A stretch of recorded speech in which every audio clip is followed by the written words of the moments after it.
All right, I'm on time today. Finally. Whew. Sitting there eating Kit Kats like a fat turd. I have to say, Halloween, man. It's just, I don't have kids, but I know people that have kids. So my wife goes over to these people's house. She visits. She comes home with a bag of candy that big because they don't want the candy in the house for their freaking kids. So what am I going to do with it? I'm going to eat it all and then just probably die of sugar. But until I die, the promo did. I forgot to mention this off air. Did you see our guy, Cade George? yes, So Nebraska, not only Nebraska, but North Carolina and Maryland have all now reached out to him and asked him to take visits. And one of those schools is close to offering. yep, That's crazy good because this kid was not on the radar. yep, He didn't have any stars. Um, and it just so happened the interest started to come after, I did 3 videos on him in a row last week. And it's not all because of this. It's hard work. It's doing your own networking. It's reaching out to schools. You can't just sit there and let us do a video and hope, all of a sudden Nick Saban calls. But right. with his work and his dad's work, and our work, I mean, we're talking Power 5. And I thought it was so late in the game that we were going to talk maybe FCS and then potentially, if you wanted to play at a higher level, go FCS to the portal. We're talking now. I'm not saying that any of these schools are going to offer him. I'm not saying that this is, a situation, but the fact that he's getting invited on these visits is a huge, huge deal. And honestly, we've had some success stories, but this is fast. This is really fast. So if he does end up getting one of these Power 5 offers, or if he lands it even at a Group of 5 or FCS with a scholarship, this is going to be one of the ones that I'm putting out there as he just signed up for the 6-month program a month ago or a month and a half ago. Yep. So that's really fast. Yeah, I think we're seeing that with a few of the guys now, in different capacities, but absolutely, which also makes me think that there's another thing associated with almost like a blitzkrieg approach could also a short-term blitzkrieg approach, and then going back to the month is also something I think, especially during certain time periods. So, like right now, the college coaches are all going. I think November is when they can all go out up until Thanksgiving, if I'm not mistaken. They could all get out on the road here, and then Thanksgiving they're kind of locked back out, and I think then they can come back out again, right? So yeah, December 1st is the spot for head coaches doing in-home visits with 2023s. But the assistant coaches, they'll be on the road after December 1st like crazy. The ones in the conference championships will have to juggle that. But recruiting is really going to take a turn here in 3 weeks, and it's going to get crazy. And then you got that 3-week ramp up to the early signing period. So those 3 weeks are going to be crazy. And to speak of your blitzkrieg, I don't count this as 3. It's just I got so much video from him. right. I had my guy cut up 3 minutes, separate minutes, and this shows this, and this shows this, and this shows this. But I wanted an array of all of it in case a coach just hit a minute. I wanted him to see strength, technique, motor, all that stuff in all 3 of them. So that counts as 1 for me because I'm not really even counting. Right. I am. We're not going to give 20 on a 6-time promo, but we're also not going to limit it to 6. I just did 3 in one day, so now you got 1 left. No, it was just I had enough video. I decided to hammer it out there. And I just know how this works. I know how this works. They all talk to each other. There's somebody on the Nebraska staff who's good friends with somebody at Maryland who coach together. Everybody, this is just everybody's Right. coach with everybody. Everybody knows everybody. You run into, oh my God, Coach such and such. You were at Maryland 15 years ago, and now you're at Nebraska. You still know people back there, blah, blah, blah. Everybody talks. Once you get that first interest, it's going to start to snowball.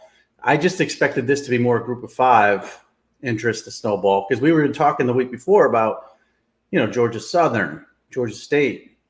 So for Nebraska, Maryland, North Carolina to come in, that's pretty big stuff. And linemen, and this goes out to anyone watching this. Linemen, it's difficult for college coaches to find really good linemen. The interior side on the defensive line side, and obviously on the offensive line side. So it's very difficult to find really good ones. So the help along the way with it, helping them in their evaluation process by pointing out some, guys that are on our promo, pointing out what they're doing. That is kind of a big deal. And it does make a difference because you're pointing out some things that they need to look at. And if they have a weakness in that area, or for some reason they didn't get some of the guys they wanted, right? There's opportunity because that's what's going to happen now. Because as you see some of these players either commit to go somewhere or eventually sign, early sign, all that stuff, you'll see some jostling that's going to happen over the next few months. Because some guys are going to not get guys that they think they're going to get. And some guys are going to realize, oh, man, we have a deficit here for our next class. And a lot of those COVID players, too, are going to be are going to be gone, right? So those players that took the extra years of COVID over the last year and this year, those guys will pretty much be almost out of the system, too, right? I'm assuming. So it's murky there because but the super seniors, the 7th year seniors who got the extra year with a red shirt and an extra year with COVID, those guys are almost done. We're gonna have a few of them next season, but that'll be it. So I mean, obviously 2020 season. So now you got 2021, you got 2022. So even if you're a freshman, you get that free year. There's still going to be a bunch of guys that get that extra year of eligibility. But the one thing I noticed in the portal is when a big man goes in the portal, offensive lineman or defensive tackle, they get a lot more attention than anybody initially because, as you mentioned, it's hard to find big guys. It just is. And, I don't know why that is. I mean, there's as many big guys. I mean, obviously, there's more skilled guys, and you evaluate more skilled guys with 7-on-7, and you evaluate them for a longer time through the summer, whereas the big guys have the big lineman camps. But for some reason, there's a big flame out quota with big men when it comes to high school football recruiting. So now I know a ton of schools that are looking JUCOs to fill their offensive and defensive tackle needs, and a bunch that are going to be looking in the portal this year too. There's still a snafu in the portal also that I think affects everybody. They have to change the language. They put out the language last week that said 4-year eligible transfers, so not grad students, can't count towards your 85-year scholarship moving forward, which means that everybody who's in the portal now and everybody entering in the next, that'll enter in December, they can't go anywhere. It's a typical NCAA mistake, and everybody's panicking about it. Once they fix that, though, it's the next step towards unlimited transfers and all the other stuff we're talking about in free agency. So, a kid like that, or somebody like Hartman, our guy who moved from Texas to Oregon, they can go FCS, then they could transfer up, to Group of 5, then they could transfer again up to Power 5. They'll have unlimited ability to do that too. So, the key is to get to playing college football. And that's what I talk to all these 2023s about, that it's November. You got probably 2 games in your entire high school career left. There's still time for us to help you, but it's got to be that blitzkrieg type of effort, like with Zaire that we're doing. Right. But if you find a home, then it's up to you. Then you can make your way at an FCS school and move up, even Division II. I mean, we see some guys on Power 5 rosters that are Division II football players. But you got to find that home. And without help, you're not going to find that home. It does not happen randomly. I was talking to a kid the other day. He was all excited about the promotion. He's a 2024. He plays quarterback. He plays wide receiver. He's got more wide receiver film, but he wants to be recruited as an athlete if possible. And then we got to the portion of, this isn't free. And that when they get to the portion of this isn't free, that's when a lot of them shut down. And they're like, oh. And I explained to him, I said, listen, you can avoid this program and hope and pray that somebody notices you, and you could tweet to your heart's delight to your, 120 followers, most of them your, grandparents and family members. And you could pray for that offer or that opportunity or that visit or that summer camp offer or that camp offer. Or you can invest and make sure it happens. But that's what they get caught up in, man. They think it's free, and they're hoping against hope that they can get the attention by themselves. Just doesn't work. Just doesn't work. And it's important, and I want to bring this up for the guys that are doing our stuff. You can't just, what you said was critical. They can't just sit there and say, "Oh, we have Coach Schuman and Mike Farrell doing our promos. I'll just sit there and wait." As we do the promos, you've got to then follow up. That's an important aspect, right?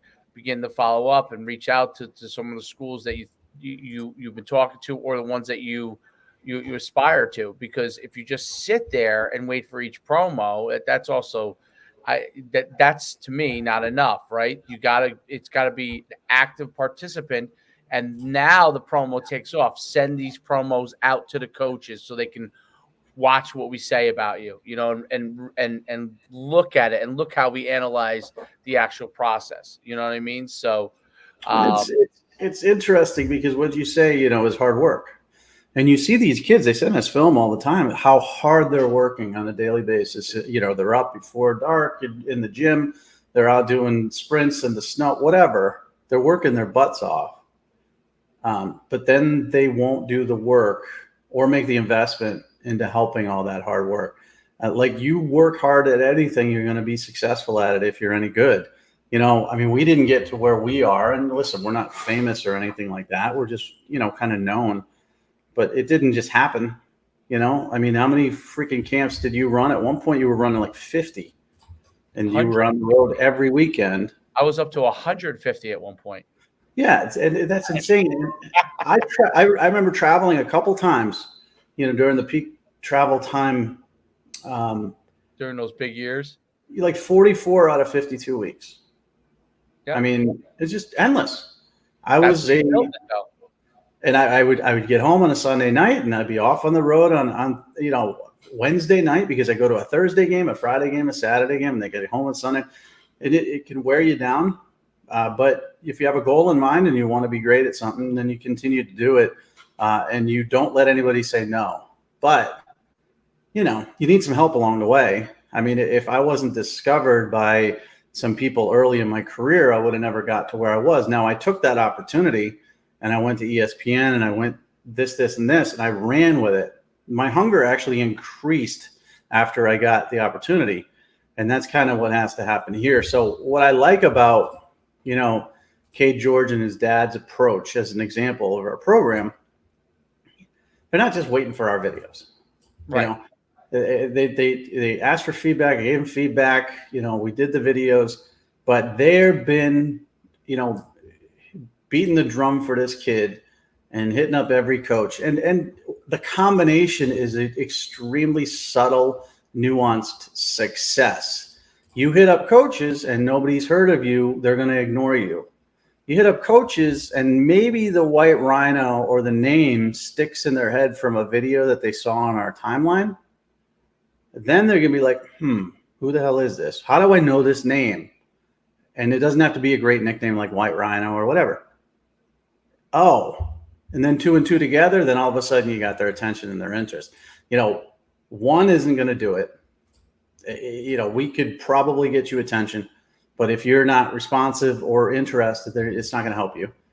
And you could try to get attention at schools, but without, a little bit of a nudge, they're not going to do anything for you. So anyways, it's starting to come together for some of these kids to beyond my expectations, to be honest with you. Like, I see some of these kids and I'm convinced, they're Power 5.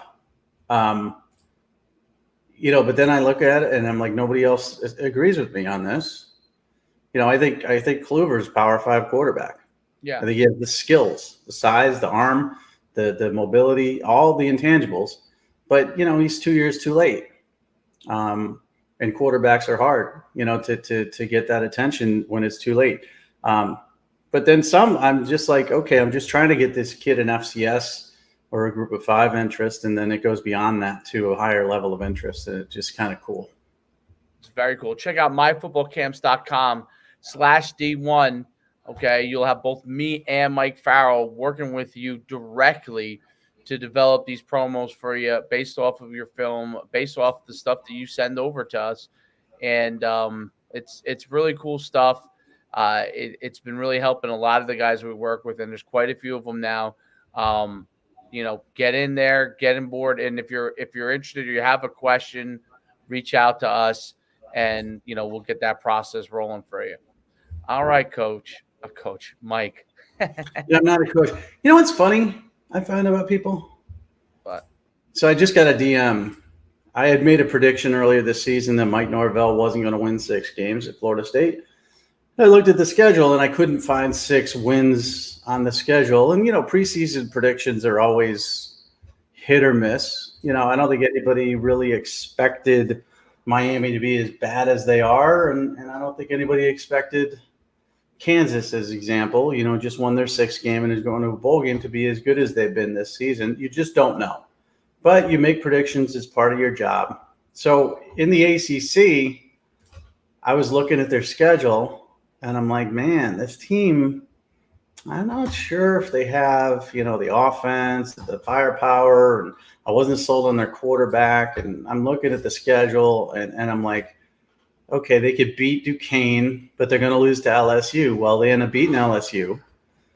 And then I'm like, okay, let me give them losses to NC State, who's going to be good, and Wake Forest, who's supposed to be good, and Clemson's certainly going to be a loss. But they'll probably lose to Miami because Miami finished 5-2 in their last 7 games last season. They had Tyler Van Dyke back, and a lot of people expected them to be maybe an 8 or 9 win team.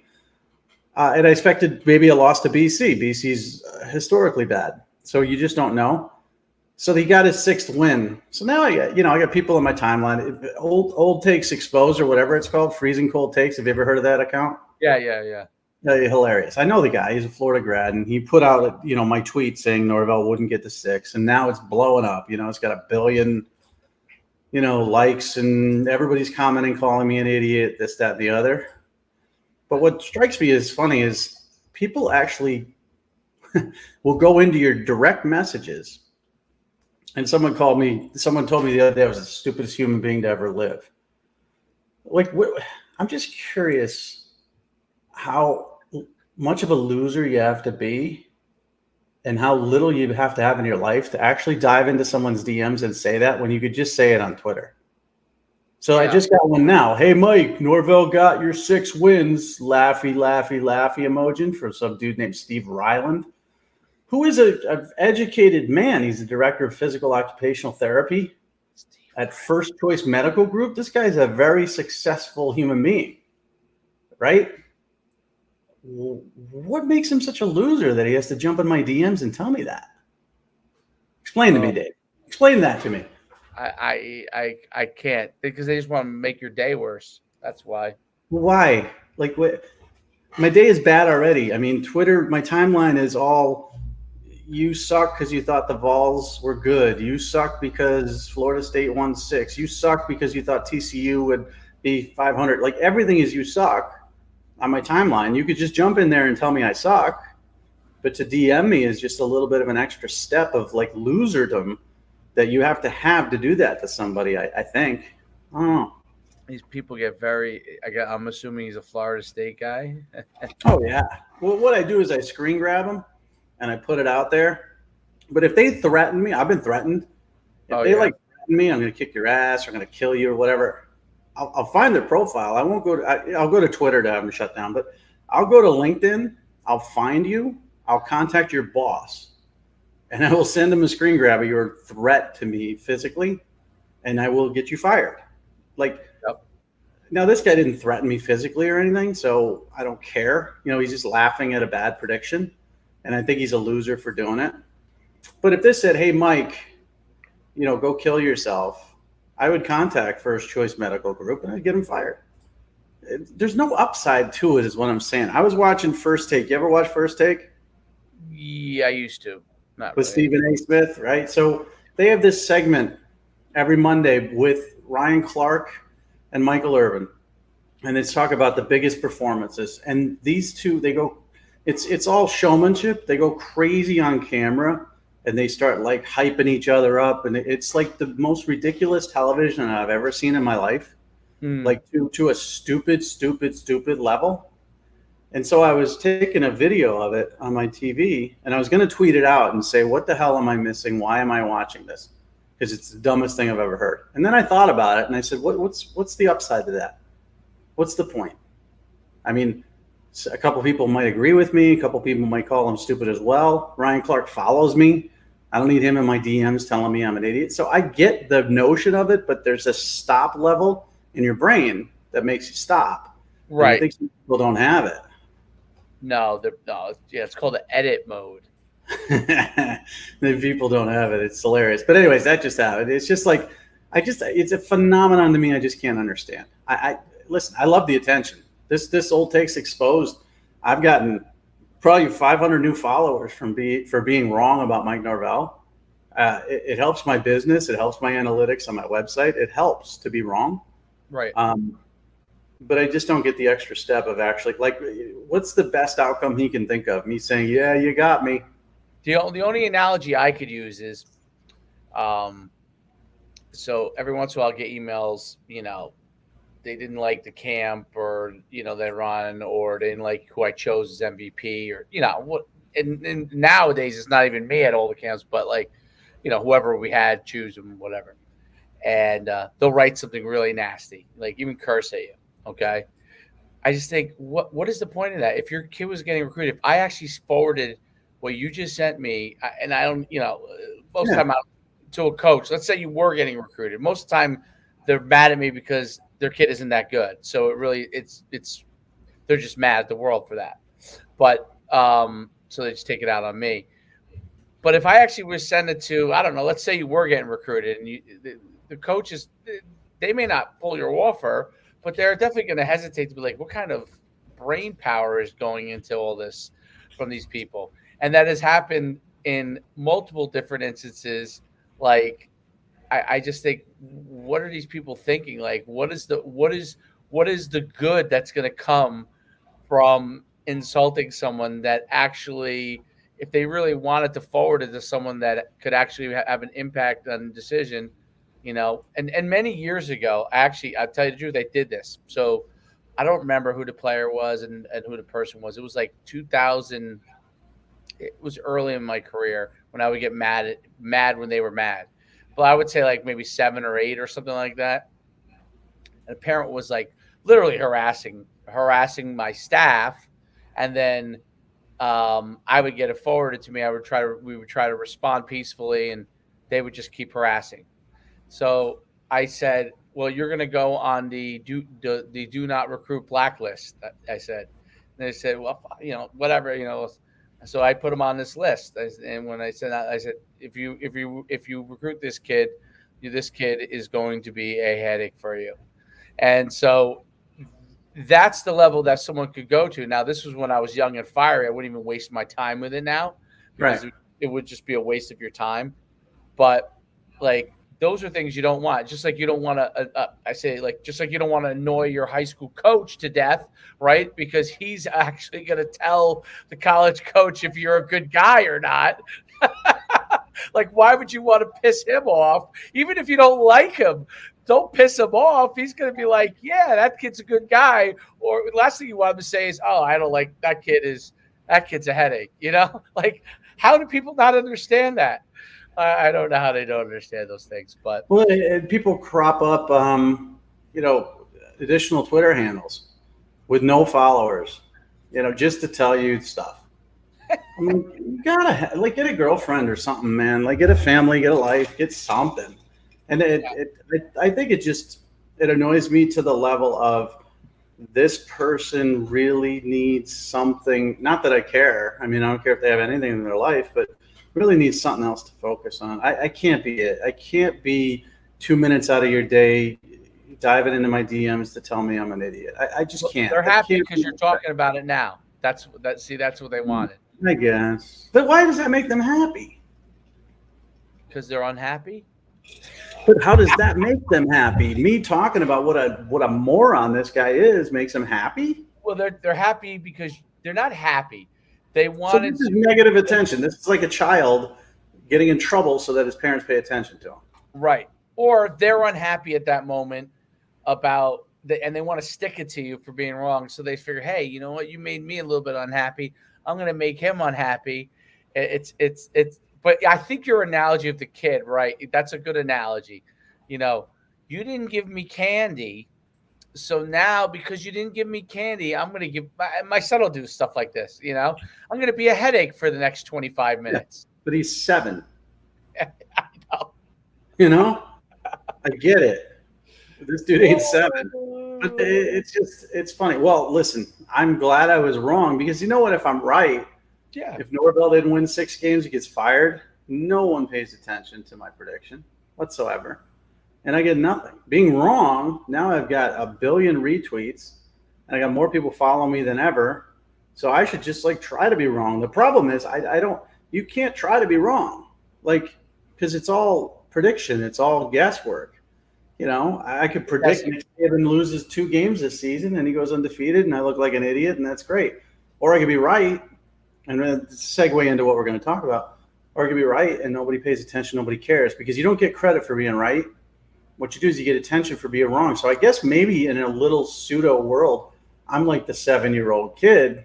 The more stuff I put out there that's wrong, the better off I'm going to be. Well, I'll give you an interesting thing. I don't know if you ever pay attention to any of these, a lot of these well, you know who Tony Robbins is, right? So Tony Robbins is always saying in all his promo things when he does his financial stuff, side stuff, the market's going to crash. He always, when it's good, whether it's bad, they always say it's going to, the market's going to pop, right? No matter when it is, because guess what they're eventually going to be? Correct. Right. Yeah. They're always going to be correct at some point. And as soon as they're correct, that clip that they made 5 years ago, now they are a forecaster. So what I can do is I can predict Mike Norvell's going to get fired. Yes, which he will at some point. But don't be specific. Don't say this season. Don't say 6 games. Don't say Mike Norvell's going to get fired. Tweet. And then, a year from now, 3 years from now, 6 years from now, when he gets fired, I could put it out there like I was a genius. Or you could do this one, too. Eventually, Nick Saban's going to get tired of all the nonsense. He's just going to retire. No. Oh, you're definitely going to be right at some point. Genius. Jesus. Well, he might die in office. You just don't know with that guy. But I get it. It's fascinating to me that, and this is the other thing, too. I wrote an article about how Clemson and LSU and Notre Dame fans are both as happy as can be this weekend. Marcus Freeman beat Clemson. They're 6-3. The ship has turned. Brian Kelly brought in the Yankee down south, and he beat evil Nick Saban. Now, at certain times this season, after they lost to Florida State, after they lost to Tennessee, LSU fans wanted Brian Kelly fired. And he was a horrible fit, and he's not one of us, blah, blah, blah. And after losing to Marshall at home and losing to Stanford at home, Marcus Freeman was over his head and a horrible hire. And that's how we react on a week-to-week basis. I could do coaching rankings every week and change them. That doesn't mean that, Dabo lost this week. He's still the best coach in the ACC, period. Hands down, not even close. But I could put out a coach's ranking right now and potentially, if I wanted to, put, Mike Norvell at number 1 because he just beat Miami 45-3. It's idiotic. He's not a better coach than Dabo, but people would consume that, and there would be half the people would believe that because half the people are just complete morons. So we react in such a week-to-week basis. Tennessee was all the rage last week, right? Now they suck. They shouldn't even be included in the college playoffs. They were exposed as who they are. They lost to a really good football team on the road. They should honestly be number 2 in the country because their resume is much better than Ohio State, who just struggled with Northwestern. Much better than Michigan, whose best win is Penn State, and their next best win is Maryland, and who just struggled with Rutgers. I know the score doesn't indicate it, but they did. So the first half was they were losing to Rutgers. Yeah, but Tennessee loses to Georgia. Let's drop them back behind Ohio State and Michigan, who both, by the way, The combined records of their opponents this year are both under 500. Michigan's combined records, heading into last week was 30-36, and they just beat Rutgers, who's 4-5 now. So it's 34-41. I mean, they've beaten nobody. They beat one good team. And Ohio State the same. I mean, Northwestern's now 1-8. That's going to hurt their record, So it's just we react too quickly, but that's what you have to do in this world. You have to. I have to say Mario Cristobal is a failure at Miami. I have to. Because if I write that this Miami team was an absolute mess and recruiting didn't happen there under Manny Diaz and prior to that, and they have no infrastructure whatsoever, and all the nightmare that Mario Cristobal ran into, people will come back at me, and rightfully so, say, well, how did they win 5 of 7 last year at the end of the season? How is this team trending up? How did they go from first-round Tyler Van Dyke to now undrafted free agent Tyler Van Dyke, who sucks? It's all Cristobal's fault. He's a failure. He's overrated, blah, blah, blah. You can't defend somebody, but you also can't overpraise somebody either. If I go out there and say Kirby's going to win a second national championship, which I think he will, then there's going to be those idiots out there that say, well, they beat nobody. Tennessee's overrated. Their other wins against Oregon. Oregon's good, but the Pac-12 sucks. There's always some moron out there, or a gaggle of morons, like a lot of them, who will gang up on you and shout you down. And that's why social media is such a cesspool. You're giving opinions to the dumbest human beings on earth. And I won't even get into politics. Politics is much worse. Oh, politics is a whole different level. People are idiots. They don't know. They don't know anything about anything. Most of the people are idiots. 99% of the world are idiots. I'm an idiot. I just happen to be specialized in one certain field. And I'm an idiot in that. I would rephrase that to say most people know the world within their spectrum. And then when it's outside, which I would say most people, politics is definitely, or in our case, like football analysis is probably, even though they watch football, is mostly out of people's general spectrum, right? And by the way, football is going to be more in their spectrum than politics. Well, you're also nicer than I am. I just call 99% of the world idiots. Yeah. Well, nice. You know what? I think that I don't look at it that way. I think that most people are average. Okay. And there's 20% and 1%. So 20% above that average level that are above average. And then you have that 1% that are elite, which as far as maybe thinkers go, which would be very difficult to get into. And then at the bottom of the spectrum, you have average all the way down, and you probably have 20 and 1%, 20% that are below average, and 1% that are really in trouble. Really in trouble. That's higher than 1%. Man. I'm telling you, it's got to be higher than 1% are really in trouble. I mean, I can't imagine. Well, maybe 20%, the lower 20% are in trouble. It's just that 1% are probably in jail, or walking around the streets not knowing what's going on. Yeah, which is sad in a different way. But the older I get, the more stupid I think the world is. Maybe that's just being. My father has started to adopt some of that. He was a coach and an optimist for forever. So maybe there was something to what you're saying, because I think we're getting dumber as a society. But I will tell you this: I agree with that. Alabama has a lot of warts this season. So normally when Nick Saban loses the national championship, as he did in the title game last year to Georgia, he comes back and wins one. That's kind of the MO, or at the very least gets to the playoff. But they've now been eliminated from the playoff. I mean, there's no way you're going to get a 2-loss Alabama team in, even if their losses are the 2 top 10 teams. If the committee somehow, and let's say a lot of things could happen with these rankings, I mean, you could have a 1-loss Clemson team, 1-loss, let's say TCU loses, USC or Oregon, one of those two could be a 1-loss team. If you nudge an Alabama team, and they're number 10 in the AP, which is still amazing, it would be a riot. People would riot. So they're out of the playoff this season. And what I keep seeing from them is a lack of skill. The receivers don't scare me. Bryce Young is great. He had an off game. Jahmyr Gibbs is great, but I don't see a dominant offensive line. I don't see great wide receivers. I don't see a fear factor where Alabama could put 21 up on you in a minute. And the defense is very pedestrian, especially in the secondary, which is extra concerning to me because that's his specialty. And the penalties, man, it's just constant, stupid penalties. I think this team is one of the worst he's had in a very long time. And I keep thinking that this has got to be the beginning of the downfall of the dynasty, right? I mean, 9 penalties. I think they had double digits against Texas, double digits against Tennessee. This is just a sloppy football team. Well, I think that like a lot of the recruits that were big, like their tight end, for example, what's his name? Latu. They raved about him early on. He's not that fast. He's okay. Like compare him to Mason Taylor, who's only 18. Okay.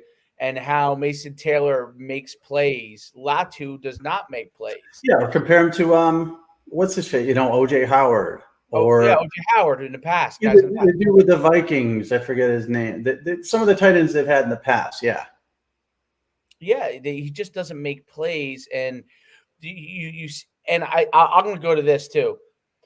I think that they lack some level of big speed, other than Gibbs. Gibbs obviously has big speed, but other than Gibbs, they lack big speed, and I think the line is, dare I say, okay on the offensive line. So, I mean, it looked to me that LSU traditionally is always, even when they're not that great, they got guys that could get to you at could get to the quarterback.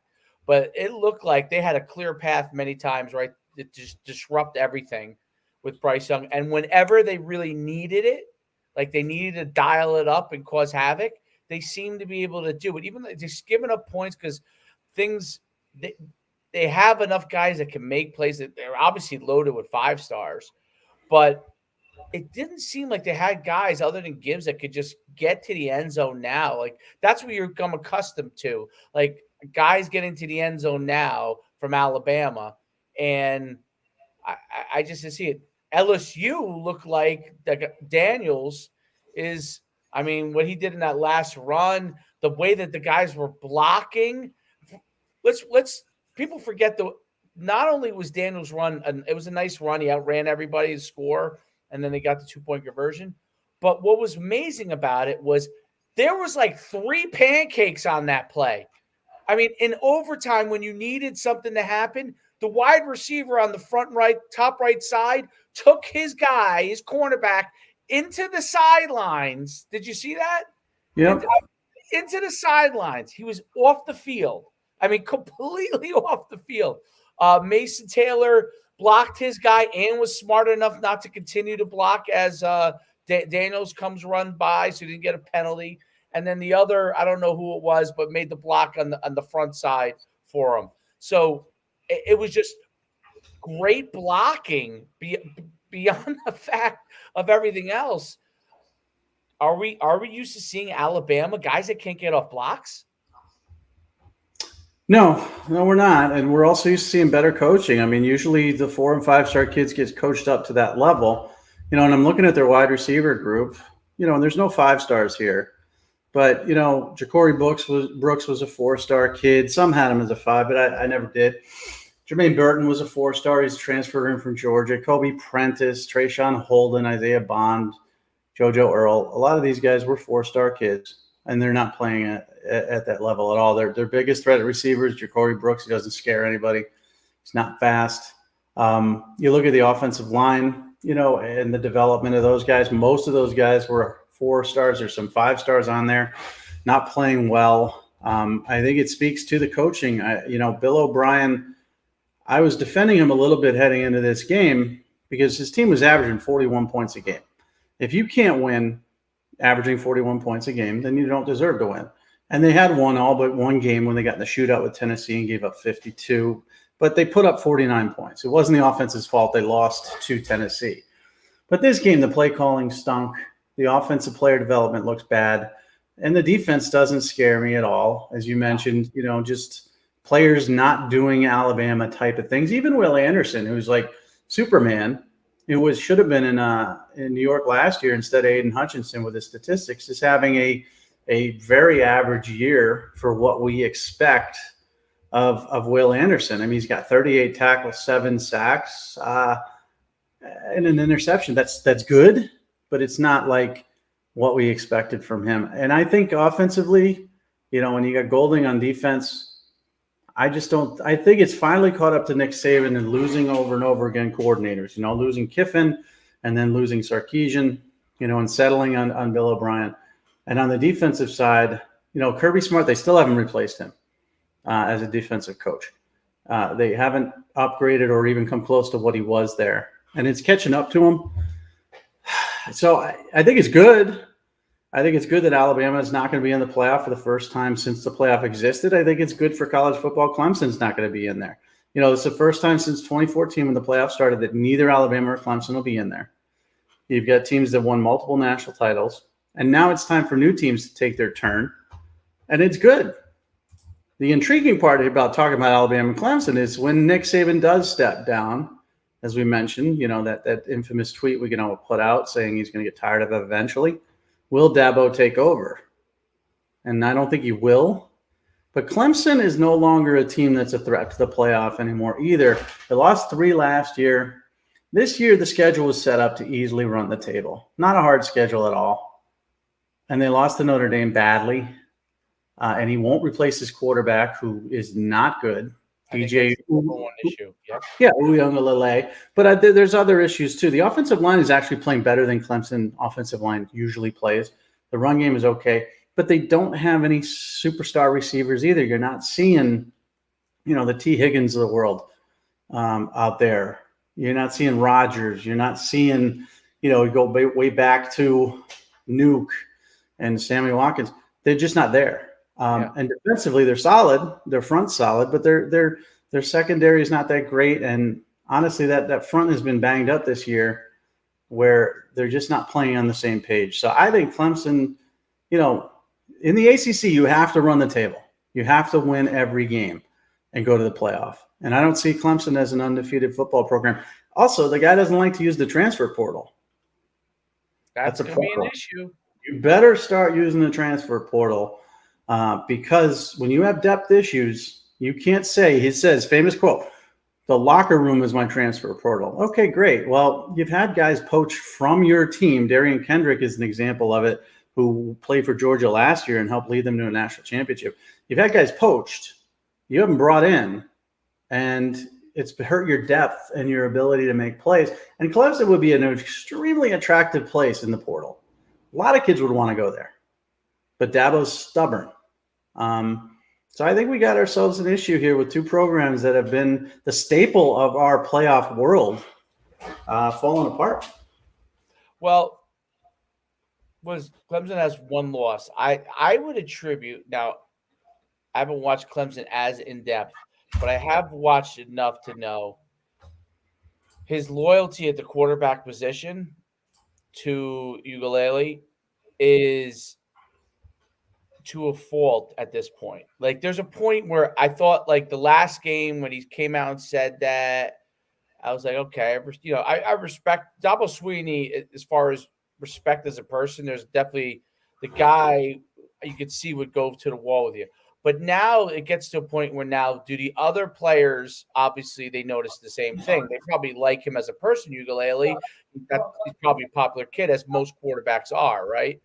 But you have to say to yourself, like, when do we make the move here? Are we sacrificing? Are we sacrificing the season? And if we are, if anyone can quote unquote let Ugalele ride out through the season and get away with it, I mean, he's built so much capital, that he could.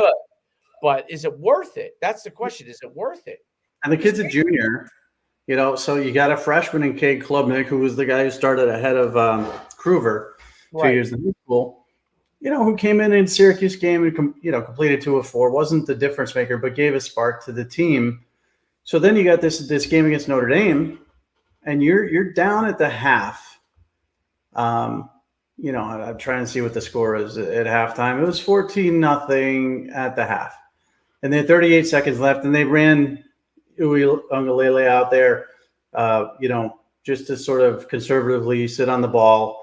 Second half, man, that's when you bring in Klubnik. You have to change it at that point, but he didn't. Then you go down 21-0, and he didn't. Then you go down 28-0, and then it's too late. I'm sorry, you're just not the team you used to be with the dynamic playmakers, and the freaking, Etienne's and Trevor Lawrence's of the world, where you can come back from 28-0 on the road in the fourth quarter. And then he finally made the move, and it was too late. And I think the loyalty is an issue, as you mentioned. I mean, the kid's a junior. You've been loyal to him since the beginning. He led you to 3 losses last year, and now your only chance of winning this season was to go undefeated. You had to get past Notre Dame, but that's not impossible. Notre Dame lost at home to Marshall and Stanford, so they're gettable. And then after that, it's cakewalk city, man. I mean, I think you got Miami, South Carolina. I mean, you're going to win those football games, Louisville, and then you're in the playoff. But you blew it. Dabo blew it. And you know what? I actually think, in the sense with Uiagalelei, because he's not doing well, if he goes and transfers somewhere else that maybe they run something that fits more his skill set, he may be better off. It's not that he doesn't have a good arm or anything. He may not be – maybe he's not as good as everyone thought he was, but he may not be also in a system that is right for him. You don't know that. Like, we don't know if that system's whatever it is right for him, right? So everyone can tell that you're forcing a round peg into a square hole, right? It's just not happening, and it's affecting him, right? Because so now he becomes essentially he's not going to have any chance to get drafted or anything like that if it continues. Well, he'll still. The NFL's so dumb; he'll get drafted. Well, he'll get picked up. Definitely. 6'5", 235 with a big arm. He's going to get drafted. How could he get drafted? You absolutely listen. Look at his. Okay, so first of all, here's the NFL. So his statistics. People don't watch enough film. He's got 18 touchdowns and only 5 interceptions this year, right? So that right there is like, okay, yeah, solid. He completes 65% of his passes. That's okay. He's got 373 yards rushing. Wow, he's mobile for a big guy. Someone's going to take him 3rd round. But here's my issue. The team lost confidence in this guy last year. Tony Elliott, who's now the head coach at UVA, had to dumb down the playbook so bad last year because this guy wasn't developing and because he was in his head and he was overthinking and he didn't have a clock in his head. Then they built up his belief a little bit this season. Like, the team started believing him a little bit until he became DJ again in the Syracuse game and sucked. Threw 2 interceptions, fumbled away a touchdown. And then it was like, oh, here we go again. And that's the mentality of a football team. You coach football, mentality is very, very important. If you don't believe in that guy and he's let you down over and over again, and then he shows some promise, but then he starts to do it again, you lose faith. You're like, oh, here we go again. And then the coaches get tighter. Here we go again. We got to dumb down the playbook. We got to make this smarter, and make it less thought for him. And then he starts thinking, oh, they've changed things. They don't believe in me. It's a snowball effect that nobody believes in this guy. And the false belief they had in him was because they were undefeated. And now nobody's undefeated. Nobody believes in him. Now you got a big problem. But NFL draft, listen, I mean, anybody who wanted to do their homework on Jamarcus Russell, who ended up being the number 1 pick in the draft by the Raiders, because he could throw the ball 85 yards, and because Al Davis was enamored with anybody who could throw the ball 85 yards in the air. The NFL's stupid. They're dumb. We've seen time and time again bad players get drafted, in not just the first round, but like in the top 3 rounds. So DJ will get drafted. Now, what I think should do, I think he should transfer, rehab his career someplace else. Like you said, he's from the West Coast. go out there. I don't know, play for Cal, Arizona State. You just pick the right coach, someone who can develop. Someone who has. See, I think he needs to be in more of these like Mike Leach type offenses, like one of those offenses like on the West Coast where they kind of do, they run the same play over and over again just from multiple formations, and it's the same read progression over and over again, right? So Mike Leach produces these guys that throw for 10 billion yards, but in the pros they're very hit or miss. Most of the time are miss, right? He gets in one of those systems where it's like you do this, this, and this every single time. He probably would do. I think he would do well. Clemson, they were asking him to do regular read system. He was struggling with it. They went to like almost like a no read system. Was kind of doing well, but now other teams know that and they come after you, and now he struggles. Right? That's all that happens. The defenses figure it out, and then they figure out what the thing is, and he struggles. I do this like because I analyze for a high school team, and that's all that's all I look at because all I do is analysis, right? I just look and say, oh, this is all they're really trying to do. Boom, you do this, you'll stop them, Yeah. and if you have a smart guy in the analytical side, and college they do. And the NFL, they do, right? That's why you see Cam Newton go to Super Bowl one year, and all of a sudden, now he's the worst quarterback ever because they saw what stopped him in the Super Bowl, and then everybody just duplicated it, right? From that point forward. What Russell Wilson did when he went from NC State to Wisconsin, where he was good at NC State, but he went to Wisconsin, and to me, that was the difference maker in making him from a guy who maybe should have went and played baseball to a no doubt pro guy, right? That ended up being the right system at the right time for him. And he went from being a good player to, I don't know, he might have been a Big Ten player of the year that year or whatever. Oh, he had a great season. Great season. It made all the difference, right? Changed his career. So if Clemson hangs on to ukulele, I almost think that maybe you're doing him a disservice. Maybe he could go somewhere where there might be a guy that's a better fit and take the time to figure out who that person is. And he has a great senior year. And he, according to what you said, shoot, if he had a great senior year somewhere else, he might go in the first round with that size. Maybe. I worry though, when you're talking about a fast hitting offense, and do you remember Jared Garantano? Oh yeah, of course. Okay, so he was at Tennessee. He was a big failure at Tennessee, and he went out. I think it was Washington State. Which is that type of offense, right? Okay. His clock never got better. No. I think DJ's clock's broken. I don't know if he'd be a fit in an offense like that where he has to make that quick decision. And it's not really a decision. It's like okay, snap. There's my read, but he doesn't disguise anything. If you have that type of offense where, okay, it's a wide receiver screen and I'm snapping, I mean, they're going to pick you. I just don't know if he's rehabable at this point in a fast-paced offense or a slow offense or whatever. I think he should give it a try. I think he could be drafted middle of the draft right now based on his Clemson career, but he's going to be benched. Now, maybe he won't. I mean, maybe now, you've got these teams. You got Louisville and Miami and South Carolina, all winnable football games. He might stick with DJ. They might win the ACC title and just miss the playoff because they don't have any games that are going to move them up now. You're not moving up beating Louisville, Miami, or South Carolina. And whoever the ACC division winner that you're going to face is not going to be any good. I'm trying to look up the ACC. I can't even think of who the hell it is over there. North Carolina. Okay, so North Carolina's 8-1, and they're a 17th team in the country. Let's say they run the table. They finish like 11. You're still not going to move up. So there's no chance to make the playoff. It's pretty much done unless a lot of crazy things happen in front of you. So he might stick with him.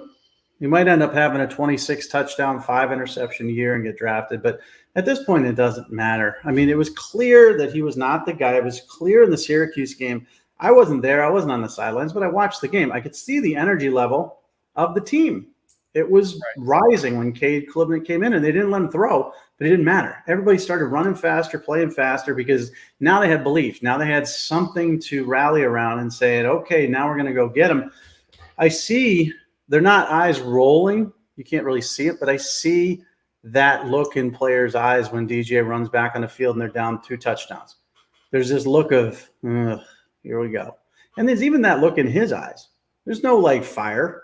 He's dead eyes. So, bad on Dabo for sticking with him. Klubnik's a 5-star talent. You probably should have, worked him into the rotation much earlier this season. Maybe you wouldn't have this issue. Right. Bad on Saban for the penalties and having to, I guess, stick with Golding as your defensive coordinator and stick with Bill O'Brien as your offensive coordinator, not make any coaching changes after last year. I said that both Golding and Bill O'Brien should be on the hot seat, if not fired, after last season. And people are like, you're crazy. We averaged this many points. Our defense was ranked this. We went to the national championship. I said to everybody who listened, yeah, but you lost. At Alabama, you don't lose. If you do lose, you get rid of the coaches and then you win. That's how it works. And he didn't make any changes. So I guess they're both getting what they deserve. And listen, we talk about the end of a dynasty. I mean, come on. Clemson's 8-1. Alabama's 7-2. They're both top 10 teams in the country. But neither of them's going to make the playoff this year, and that's just rare. Yeah, I don't think it's too early to be the end of a dynasty, but it is. I just look at Nick Saban's reaction. All these, every Alabama game is on TV. It's amazing how popular he's made Alabama because we live in the East Coast, Northeast, and the game that's always on TV is Alabama, right? So, but he looked short-tempered, frustrated, annoyed, almost the whole entire game. He looks like Tom Brady. Tom Brady, by the way. Oh, you know what's interesting? It's interesting you brought that up. By the way, unbelievable. He could still do it if he has a chance. Tom Brady, the play they ran at the end of the game was almost the exact play that LSU ran to win the to make the 2-point conversion. The play Brady ran. If I wonder if I could find it. What a horrible football game that was. That was a horrible football game. But they ran the same tight end movement. Yeah. Quick flat play. And the frustration I see from these great, the greatest coach ever in the NFL is Bill Belichick, and how frustrated is he? They won last weekend, but he's dealing with Mac Jones, he's dealing with a depleted roster, he's dealing with this, that, and the other. And then I see Nick Saban frustrated with all the penalties and the horrible discipline of his team. And I see Tom Brady frustrated, and I'm like, it just makes me think everything ends. Everything ends, and it was gonna. Tom Brady's he's thrown for 100,000 yards. 100,000 yards, I believe, was the number. Is that right? Do you? How many yards is Brady thrown for? Yeah, he just set the record. I'm just trying to see if it's in the game cast that he just played. I just want to see if they mention it. I'm pretty sure that was the number. Yeah, he has over 100,000. Yep. Yeah. Okay. So think of that. You have to throw 5,000 yards a year for 20 years. 20 years to do that. I mean, these guys are phenomenal, amazing coaches and players, and they're all dealing with the same thing: frustration, because nothing lasts forever. The Bucks are 4-5 and they lead their division, but they're going nowhere. If they make the playoffs, they're going to get killed. That team's horrible to watch. The offensive line sucks. Mike Evans sucks. That dude dropped so many passes last night. What happened to Mike Evans? I don't know. I think he just, hit a wall. He's getting old. He's getting older, maybe. I don't know. I mean, but they looked awful. Alabama doesn't look like the same team. And Brian Kelly knew he had that team in the 2-point conversion. He knew they were winded. They were dead. He's like, I'm going for 2 now because we're going to get it. There's no way they can stop us. And it's never been said about an Alabama team ever under Saban. And then Belichick with the freaking Patriots. So it's kind of like a changing of the guard is what I'm seeing here. Kirby and Georgia are the new Alabama. I'm not sure who the new ACC team for Clemson is going to be. There's nobody really emerging for that. But But yeah, time changes everything. What do you think about these two moves before we go? So Kirby Smart obviously goes to Georgia. And then isn't Cochran the guy who was a strength and conditioning coach? Yep. He's a special teams coordinator? Or yeah, he went over from Georgia to Alabama. So, from Alabama to Georgia, sorry. Do you think that, those and I'm sure there are other assistants that we don't know about, other guys that, are role players as coaches there that Kirby may have taken too with him. But I think the impact of Kirby Smart and then Cochran leaving almost immediately after that, because it was a huge, huge impact, along with the rotating offensive, which is obviously Saban's model right now, because he's like, I'll just get another guy in. The rotating coordinator model, which worked for a time period. But look, the other thing is Bill O'Brien. Bill O'Brien deserves all the credit for what he did at Penn State. There's no doubt about it. He literally probably saved the program from going 10 years into the land of hell by keeping it together. Okay. But since then, he has been horrendous. He has been horrendous at the Texans. He has not done anything phenomenal. Okay.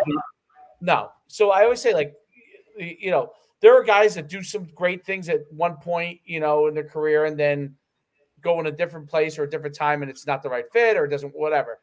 He did great at Penn State. Let's realize that is a long time ago now.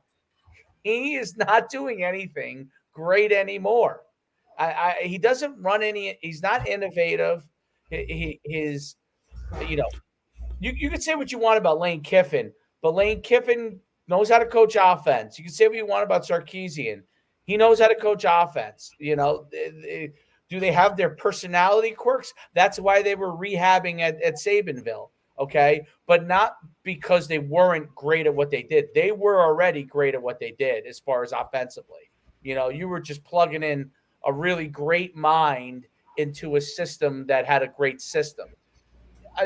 Bill O'Brien is okay relative. I mean, would you say that he's the same level as Kiffin or Sarkisian? No, not as an offensive play caller. And defensively, to your point about Kirby Smart, I mean, Jeremy Pruitt replaced him. He went to Tennessee. Then Tosh Lupoy replaced him. He's at Oregon now, but he went to the NFL.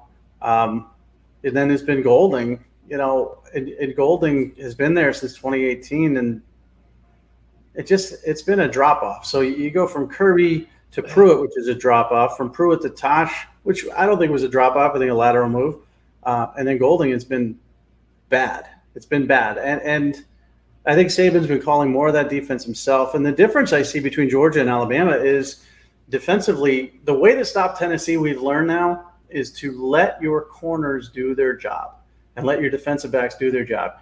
Play up on them, play press, and that allows you to blitz because you don't have to keep bodies back. And they were extremely aggressive.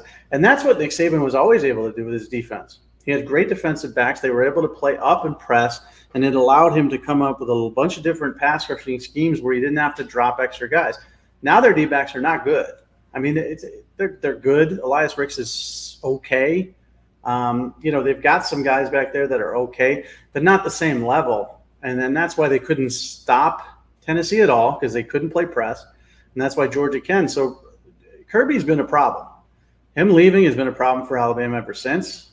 And now you've got the play calling diminishment from Kiffin to Sarkisian, which was even down to Bill O'Brien.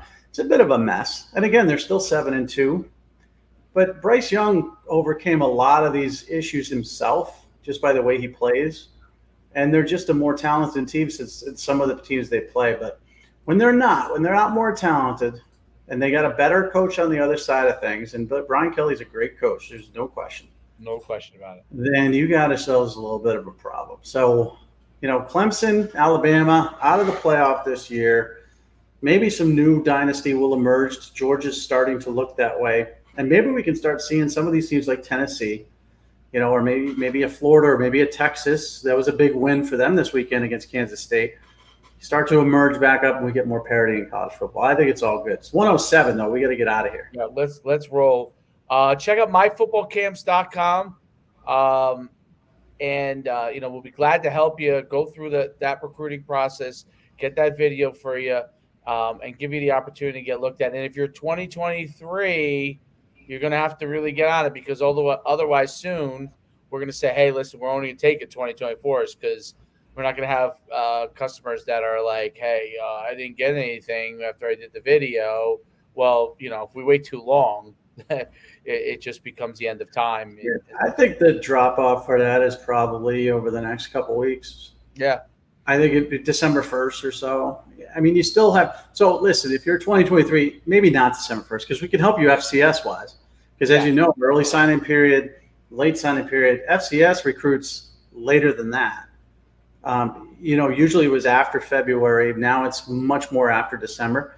We can help you. But if you got this FBS dream, man, I mean, you got 3 weeks and we can help you. But beyond that, we're going to be straight with you and say, listen, FCS is the best we could shoot for at this point in time. So myfootballcamps.com/D1, DM us. We'll always respond to you. And I'll talk to you next week. You 100% absolutely will. And we'll get signed off. And we'll see you all next week.